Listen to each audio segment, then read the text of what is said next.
Morning student, I am Sanket Dharamkar, Serum Science Institute Buldana. Today we are discuss the 9th class chapter acid, base or salt and ionic compound and recapitulation, definition of ionic compound, definition of recapitulation, static electricity and their definition, structure of atoms and sodium chloride formula and their structure. Now we are discuss one by one. What is the ionic compound? There is a force of attraction between one opposite charge on a cation and one negative charge on an anion makes a one ionic bond. म्हणजे काय? Positive charge असलेले cation आणि negative charge असलेले anion एकामेकाकडे attract होतात आणि काय form करतात?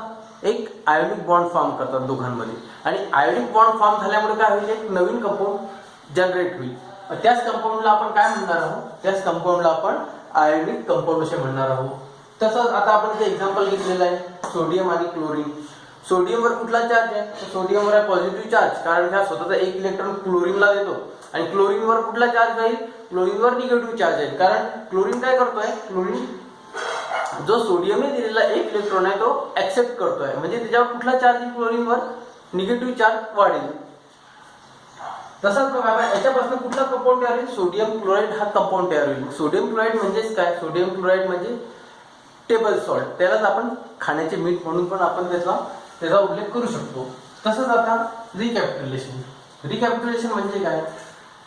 Different kind of the substances are attracted with each other and formation of new compound. म्हणजे काय? बरेच प्रकारचे इन्व्हायरमेंटमध्ये सबस्टन्स असतात, पार्टिकल असतात, ते एकामेकाकडे अट्रॅक्ट होतात आणि एक न्यू कंपाऊंड फॉर्म करतात. तसं आता आपण त्याचा पण एक्झाम्पल आपण सोडियम क्लोराईडच घेतलेला आहे इथे. म्हणजे सोडियम क्लोराईड जर कधी आपल्याला पाण्यामध्ये विरघळलं तर सोडियम क्लोराईडचे सोडियम आणि क्लोरीन हे आयन वेगळे होतील आणि परत मग आपल्याला जर कधी सोडियम क्लोराईड परत जर कधी मिळवायचं असेल तर आपल्याला काय करावं लागेल? त्या पाण्याला हीट करावं लागेल आणि पाण्याला हीट केल्यावर काय होईल? पाणी इव्हॅपोरेट होईल आणि शेवटी काय त्या पॉटमध्ये राहील? शेवटी त्या पॉटमध्ये फक्त आणि फक्त सोडियम क्लोराईडचं प्रेसिपिटेट राहील. याच प्रोसेसला रिकॅपिट्युलेशन प्रोसेस असे म्हणतो. आता स्टॅटिक इलेक्ट्रिसिटी म्हणजे काय? स्थितीज ऊर्जा. तसं आता बघूया, anybody to change from an electrically charged state into an electrically neutral state. म्हणजे काय? एक चार्ज बॉडी आहे, चार्ज बॉडीला आपल्याला चेंज कशामध्ये करायचं आहे? न्यूट्रल स्टेट मध्ये करायचं आहे.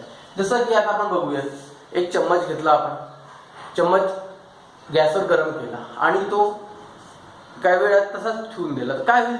हळूहळू त्याची उष्णता हवेमध्ये निघून जाईल, एन्व्हायरमेंटमध्ये निघून जाईल आणि तो नॉर्मल स्टेजला म्हणजेच काय न्यूट्रल स्टेजला येईल. जेव्हा आपण त्याला गरम करू तेव्हा त्यावर एक प्रकार वेगळ्या प्रकारचा चार्ज तयार होईल, कारण की तो गरम होऊन जाईल ना. तो आपला स्पून जर कधी बघा आपण कसं, हा स्पून गॅसवर आपण गरम केला किंवा बर्नरवर गरम केला तर हा पूर्ण चार्ज होईल.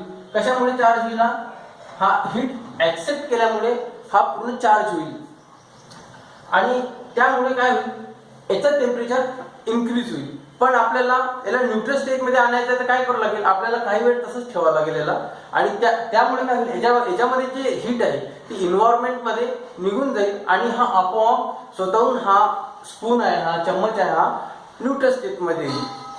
तसंच आता आपण बघूया स्ट्रक्चर ऑफ ॲटम. आता ॲटम म्हटलं म्हणजे काय? अणू. अणू म्हणजे काय? डेफिनेशन काय? It is a smallest particle cannot divided to the other part.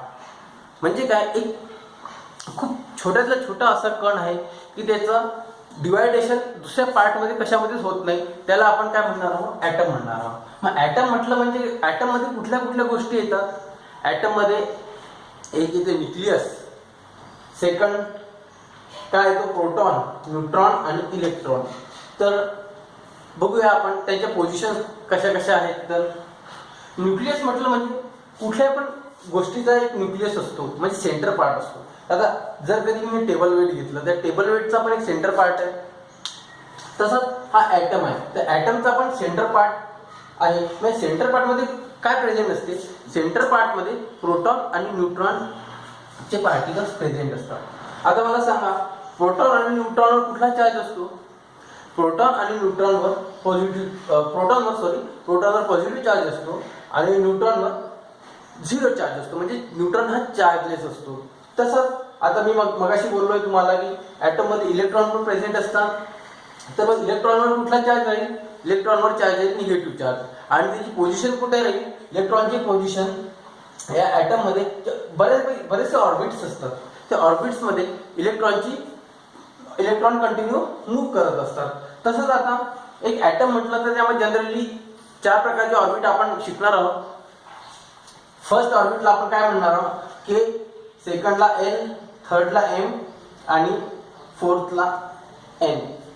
आता आपण बघूयात की प्रत्येक ऑर्बिट आहे आणि प्रत्येक ऑर्बिटमध्ये सेम इलेक्ट्रॉन असतात का? नाही. तर प्रत्येक ऑर्बिटमध्ये सेम इलेक्ट्रॉन नसतात. प्रत्येक ऑर्बिटची कॅपॅसिटी वेगळी वेगळी आहे इलेक्ट्रॉन ऍक्सेप्ट करण्याची. तर आता आपण बघूयात ते आपल्याला कशा प्रकारे कळेल. तर त्याच्यासाठी एक फॉर्म्युला आहे. तर तो फॉर्म्युला आहे, electron present in each shell or each orbit is equal to 2n². आता इथे n आहे. हा n म्हणजे काय? Number of orbit or number of shell. म्हणजे इथं आपण कुठले कुठले ऑर्बिट बघितले? के, एल, एम आणि एन. तर इथं आपण बघूयात, जर कधी आपण के शेल मध्ये बघितलं किंवा के ऑर्बिट मध्ये बघितली किती इलेक्ट्रॉन प्रेझेंट आहे, तर मग के शेलच्या समोरचा फॉर्म्युला लिहायचा 2n². मग n म्हणजे काय? Number of orbit. के कितव्या नंबरला आहे? के हा 1 नंबरला असल्यामुळे n ची व्हॅल्यू काय येईल? 1. 2 × 1² इज इक्वल टू 2 इलेक्ट्रॉन. म्हणजे के शेल मध्ये किती इलेक्ट्रॉन प्रेझेंट राहतील? के शेल मध्ये फक्त 2 इलेक्ट्रॉन प्रेझेंट राहतील. आणि तशाच प्रकारे एल चं घेऊ. एल किती नंबरवर आहे? 2 नंबरवर. 2 नंबरवर असल्यामुळे तर फॉर्म्युला कसा येईल? 2n² is equal to 2 × n ची व्हॅल्यू काय आहे? n ची व्हॅल्यू आहे 2. मग 2 चा स्क्वेअर केल्यावर 2 × 4 इज इक्वल टू 8. तसंच आता आपण एम आणि एन सेलचं बघूयात. एम किती नंबरवर आहे? एम सेल आहे हा 3 नंबरवर. मग एन ची व्हॅल्यू किती येईल? 3. मग फॉर्म्युला कसा येईल? 2 × n² is equal to 2 × n ची व्हॅल्यू काय आहे? 3 असल्यामुळे 3 चा स्क्वेअर. 2 × 3, 3 चा स्क्वेअर आहे 9. 2 × 9 इज इक्वल टू 18 इलेक्ट्रॉन. तसंच आता एन सेल. मग एन चा नंबर किती आहे? 4. मग 4 असल्यामुळे फॉर्म्युला कसा आहे? 2n². 2 × 4² is equal to 2 × 16. 16 कसे आले? कारण 4 चा स्क्वेअर हा 16 असल्यामुळे इथे 16 आले आहे. तर 16 × 2 इज इक्वल टू 32 इलेक्ट्रॉन. आता आपण बघितलंय की के मध्ये किती इलेक्ट्रॉन आहे, एल मध्ये किती इलेक्ट्रॉन आहे, एम मध्ये किती इलेक्ट्रॉन आहे आणि एन मध्ये इलेक्ट्रॉन आहे. मग के मध्ये किती इलेक्ट्रॉन आहे? के मध्ये आहे 2 इलेक्ट्रॉन. एल सेल मध्ये किती इलेक्ट्रॉन आहे? एल सेल मध्ये आहे 8 इलेक्ट्रॉन. एम सेल मध्ये किती इलेक्ट्रॉन आहे? एम सेल मध्ये आहे 18 इलेक्ट्रॉन. एन सेल मध्ये किती आहे? एन सेल मध्ये आहे 32 इलेक्ट्रॉन. तर आता आपण बघूया सोडियम क्लोराईडचं स्ट्रक्चर कशा प्रकारे क्रिएट होते ते आपण आता वन बाय बघूया. तर सर्वात पहिले सोडियम आणि क्लोरीन, आपल्याला याचा ऍटॉमिक नंबर माहिती पाहिजे. आता जर कधी आपल्याला सोडियम आणि क्लोराईडचा ऍटॉमिक नंबर बघायचा असेल तर आपल्याला कुठे जावं लागेल? आपल्याला त्यासाठी मॉडर्न पिरियॉडिक टेबल मध्ये जावं लागेल. मॉडर्न पिरियॉडिक टेबल मध्ये गेल्यावर आपल्याला कळेल की सोडियमचा ॲटॉमिक नंबर काय आहे आणि क्लोरीनचा ॲटॉमिक नंबर आहे काय आहे. मग सोडियमचा ॲटॉमिक नंबर काय आहे? सोडियमचा ॲटॉमिक नंबर आहे 11 आणि क्लोरीनचा ॲटॉमिक नंबर काय आहे? 17. तर आता हे आपण मगाशी A shell, M shell, L shell, M shell आणि एन सेल याचं कॅल्क्युलेशन केलंय आणि प्रत्येक सेल मध्ये किती इलेक्ट्रॉन प्रेझेंट आहेत हे पण आपण बघितलंय. तर त्यानुसार आपल्याला याच्या ॲटॉमिक नंबर नुसार त्यांच्या इलेक्ट्रॉनचं डिस्ट्रीब्युशन करायचं आहे. हा ॲटॉमिक नंबर कशामुळे येतो? हा ॲटॉमिक नंबर त्या ॲटम मध्ये किती इलेक्ट्रॉन प्रेझेंट आहे किंवा किती प्रोटॉन प्रेझेंट आहे यावरून आपल्याला काय अंडरस्टँड होते त्याचा ॲटॉमिक नंबर अंडरस्टँड होतो. तसा आता बघा सोडियमचा ॲटॉमिक नंबर किती आहे 11. म्हणजे यामध्ये किती इलेक्ट्रॉन प्रेझेंट असतील, यामध्ये 11 इलेक्ट्रॉन प्रेझेंट असतील किंवा 11 प्रोटॉन प्रेझेंट असतील. कारण की जेवढेच इलेक्ट्रॉन असतात तेवढेच प्रोटॉन असतात. कारण की ते दोन्ही तो ॲटम बॅलन्स राहण्यासाठी आपल्याला सारखेच प्रोटॉन आणि सारखेच इलेक्ट्रॉन त्यामध्ये मेंटेन करावं लागतात. म्हणून तसं आता बघा, आता सोडियमचं स्ट्रक्चर बघितलं. सोडियमचा ॲटॉमिक नंबर किती आहे 11. तर पहिली शेल कुठली आहे, पहिली शेल आहे के शेल. मग के शेल मध्ये किती इलेक्ट्रॉन आहे, के शेल मध्ये 2 इलेक्ट्रॉन आहे. मग नंतर दुसरी सेल कुठली आहे, दुसरी सेल एल सेल आहे. मग एल सेल मध्ये किती इलेक्ट्रॉन आहे, एल सेल मध्ये आहे 8 इलेक्ट्रॉन. 1 2 3 4 5 6 7 8. त्याचं इलेक्ट्रॉनिक कॉन्फिगरेशन कसं काय झालं 2 8 आणि किती आहे 2 + 8 = 10. आणि ॲटॉमिक नंबर किती आहे 11. 1 इलेक्ट्रॉन इज रिमेनिंग, म्हणजे 1 इलेक्ट्रॉन एक्स्ट्रा राहिलेला आहे. मग तो 1 इलेक्ट्रॉन कुठल्या सेल मध्ये जाईल, 1 इलेक्ट्रॉन जाईल एम सेल मध्ये.